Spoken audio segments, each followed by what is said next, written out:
I was born and raised in Ecuador, specifically in the city of Guayaquil, which is on the coast. I think raising me was a group effort because my mom was a single mom. So it was mostly my mom and my sister, but I had like aunts and uncles and cousins, and everybody just had a little bit of participation in my child rearing. I moved to the United States, specifically the Bronx, New York, at the age of 14 for high school. And it was a tough transition, to say the least. You know, didn't know English. But I found a great group of friends. Everybody was super opening and welcoming to me. In Ecuador, my mom is a medical doctor. So education was always important. She's a substitute teacher now. Before, she was cleaning houses. She was a home health aide. She sold perfumes. But the question of me pursuing higher education was never a doubt. It was just how we were going to make it happen, and thankfully we would figure out a way to make sure I did it.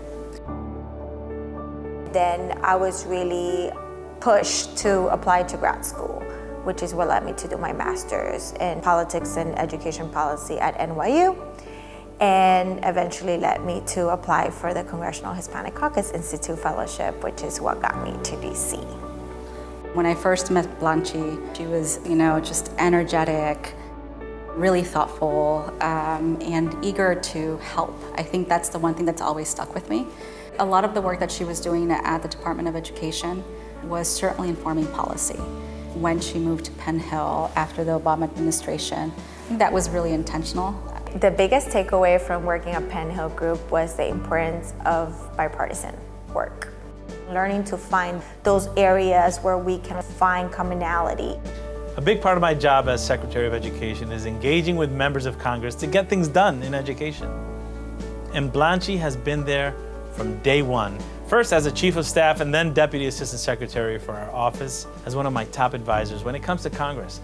I count on Blanchi's skills and knowledge all the time, on our budget, appropriations, nominations, our K-12 education priorities in Congress, and so much more. It's an important role because you're not only helping shape policy. I also see that role as a conduit between the Hill and the Department of Education, having strong partnerships, relationship, open communication, and dialogue.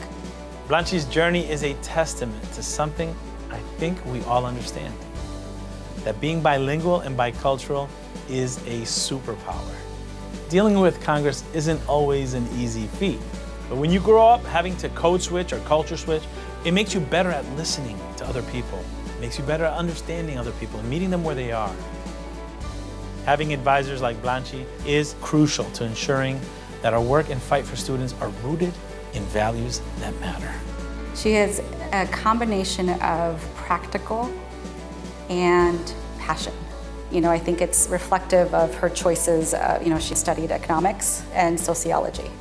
And economics was just like a sure way of just understanding how this world works. And sociology, I think, is sort of what piqued her interest in terms of how the world works in a different way.